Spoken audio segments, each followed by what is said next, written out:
Hello guys, I'm Liana, and I will tell you a story about my birth father, Arnold. Now, mind you, I won't be referring to him as Dad in my story. Why? Because that man is not worthy of being called a father. I know a lot of you may judge me for doing this, but I had a good reason why I don't call him Dad anymore. I just don't, and he's just Arnold to me. What can I do? My birth father did everything possible to make sure I knew how much he devalued me. It all started when he broke up my family to marry his mistress. My mom, Donna, was devastated when she caught Arnold cheating on her for a whole year. Arnold was supposed to be the love of her life, the man who she should have grown old with. Imagine her surprise when the same casually informed her that he didn't care about her and wanted to start a new life with his mistress. I hated that fricking woman who stole my birth father away from me, but it was my mom who encouraged me to try and give them a chance. She never talked badly about them and encouraged me to give Arnold's new wife respect. So I tried very hard to like her. I was only 7 back then and was finding it difficult to have my birth father part-time. My stepmother's hatred for me didn't make things better either. When I was 9, my birth father started to drop me home with Mom more often than necessary. He always had plans with his wife for which he had to cut his visits short. He returned me home early in his days of custody and eventually signed over full custody to my mom. I still remember the day very vividly. I was begging for my birth father to spend time with him. My mom had called him over to her house because I was a mess. I said to Arnold, "Dad, I miss you. You don't even come to see me anymore. Did I do something wrong? Are you angry at me?" "I'm not angry at you, Liana. Your dad needs some space for now. I have my new family to take care of, you know." But Dad, you're always with your wife. I don't get to have some time with you at all. Don't be so jealous of your stepmother, Liana. I have some serious responsibilities towards her now. I can't just show up every time you need me. That is why you will be staying with your mom full time now. My little brain didn't comprehend the fact that he was actually talking about abandoning me for good. I held on to the little hope that my dad wouldn't do that to me. I was young and stupid. I was also hurt by what my father said. So I cried and said, "Dad, are you leaving me? Will I never see you again?" "It's not like that, Liana. I have to take care of my new family and give you siblings as well. I will have a lot of responsibilities on my plate. You already have your mom, so everything will be fine. I promise I will come get you when you have new siblings." "But what about me, Dad?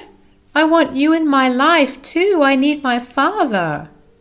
"Liana, you shouldn't be so selfish and make things difficult for me. Everything is already settled and you will be living with your mom full time. I will try to visit, but you cannot just call me whenever you feel like it. You're a big girl now and you should understand." That's all my father had to say to me. I cried like crazy that night. I sobbed my heart out away in my mom's arms. Later, her then boyfriend Nathan came over and comforted me too.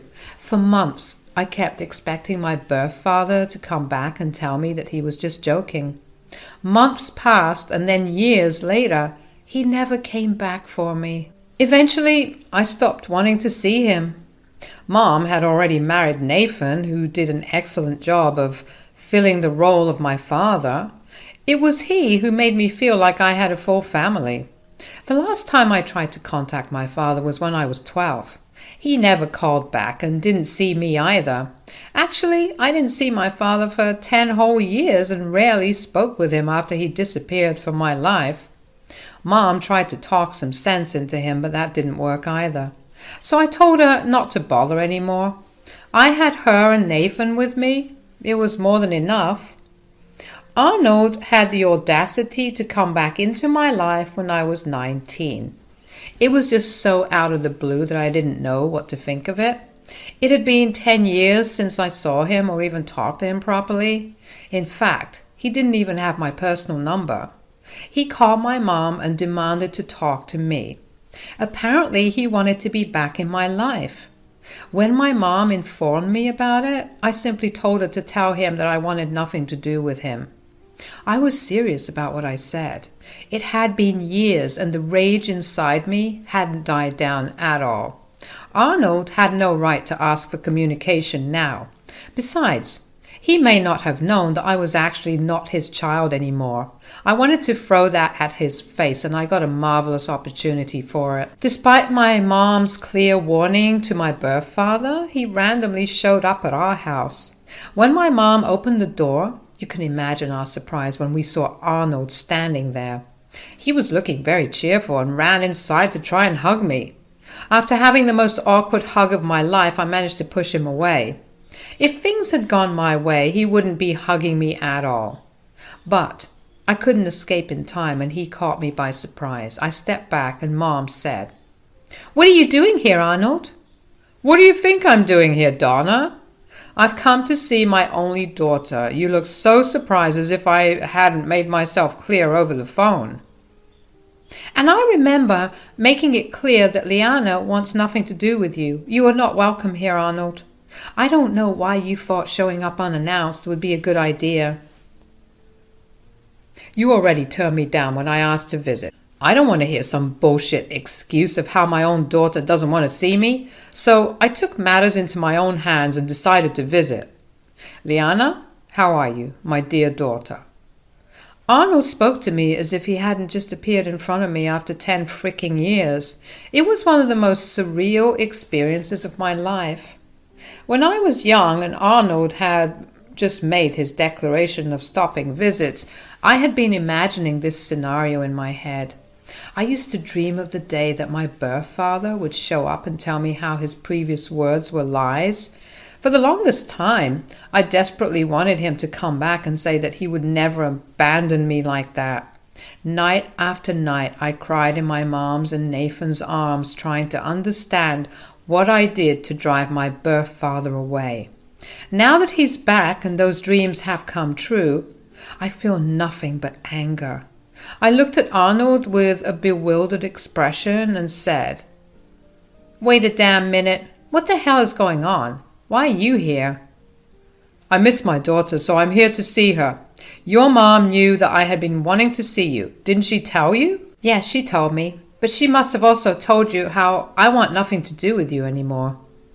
"Come on, Liana. I know you're a little upset at me, but that hurts a lot. You are my precious daughter, and I really miss you a lot."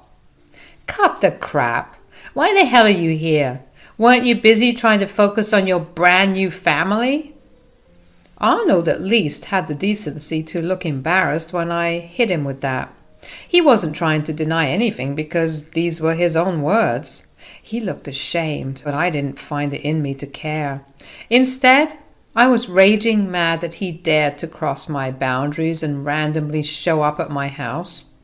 Arnold knew that he couldn't avoid this question, so he quietly said, "Liana, I know I had pushed you away in the past. I was trying to have kids with my wife, and I kind of pushed you at the back burner. I knew I couldn't give you my full attention, so I backed away." "Then what happened? What made you suddenly remember that you had fathered a child already?" "It's not like that, Liana. We struggled to have children for years. We found out after a few years that we couldn't have any. We tried everything before giving up. It took me and my wife some time to come to terms with the news. She had a hard time being around you and being reminded of the fact that she can't give me kids. It was a tough decision to make, Liana." Those were details that I hadn't heard before. He didn't tell me those before, possibly because I was too young to understand them. Hearing those details now didn't diminish even a little bit of anger in me. Instead, it lit my heart on fire. It pained me to know that I was so easy to cast aside. I said, "So, why are you back now? Did your wife suddenly decide that she can tolerate me after all?" "It was joint decision, Liana. I didn't want to stay away from my daughter anymore. You are and always will be my one and only child. I was able to make my wife see reason and come around. We're both ready to accept you, Liana." Oh, God, what a generous and empathetic couple. Do you expect me to cry tears of gratitude at those words? It was pure sarcasm on my end. Arnold looked like he hadn't expected me to react this way. I had no idea why he would think I would go along with his sorry excuse and do what he wanted. He really was a clueless and senseless man. Possibly a little narcissistic, too, since he thinks the world will do whatever he wants. He gulped and tried to smile when he said, "My dear daughter, don't be so angry at your father. I have come back to you, see? I'll make things right." "I already told Mom to inform you that I want nothing to do with you. You wanted to hear that from me, didn't you? Here it is then. Leave and don't come back. I don't want you in my life." But I'm your father, Liana. Can you be so cruel to me?" "You have no right to call me cruel. When you nonchalantly abandoned me 10 years ago, you made it clear that I had no place in your life anymore.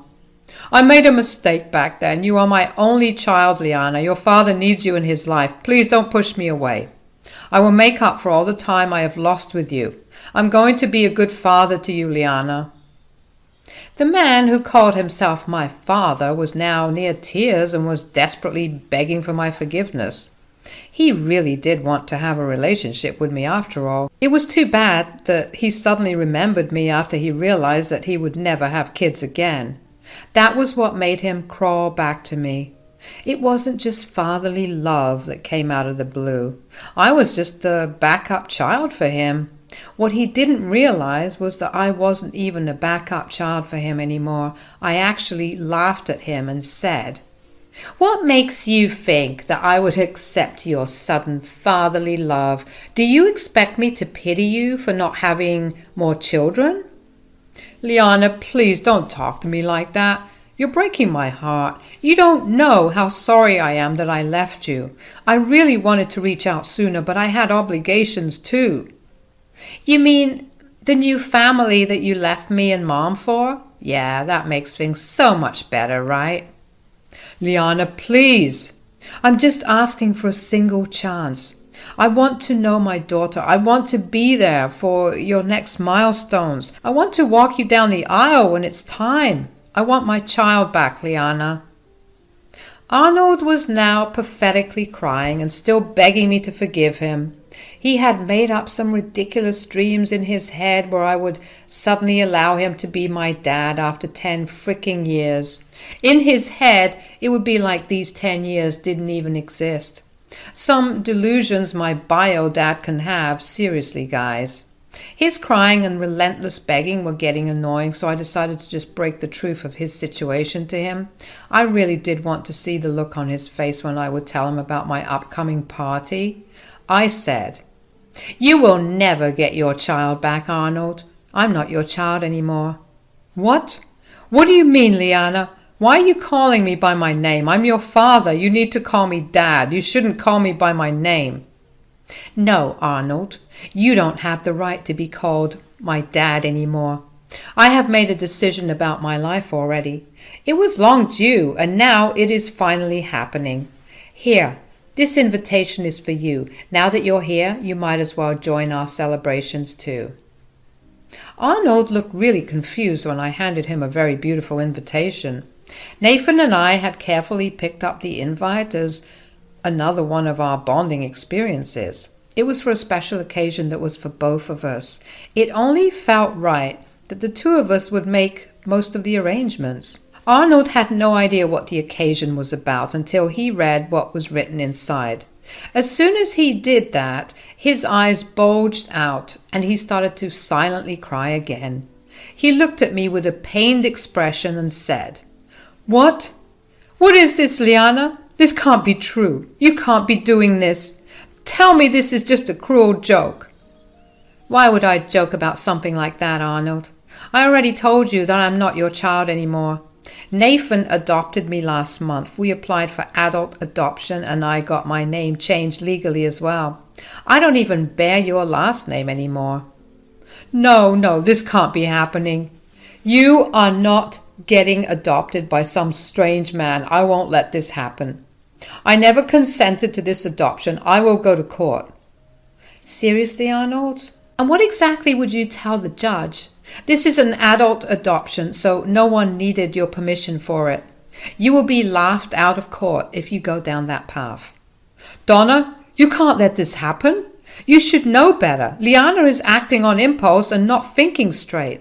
She's young and immature, but you are not. You should stop her from being adopted by a strange man. Arnold desperately turned to my mom for support. I had no idea why he would think that my mom would support him.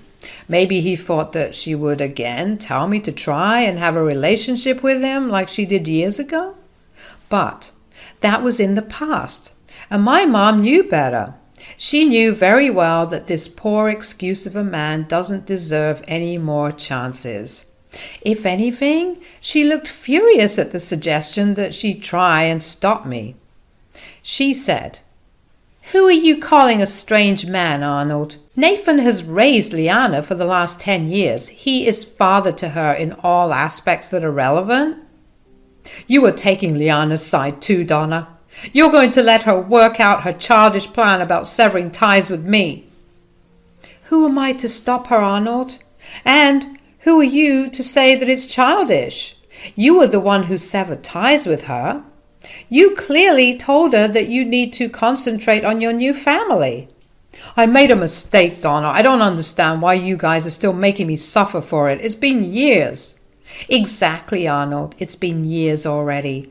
All you have to do is reach out once a month just to make sure your own child is well.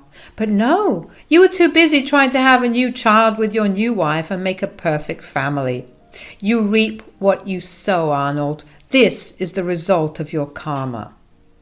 Arnold now understood very well that my mom wouldn't help him anymore.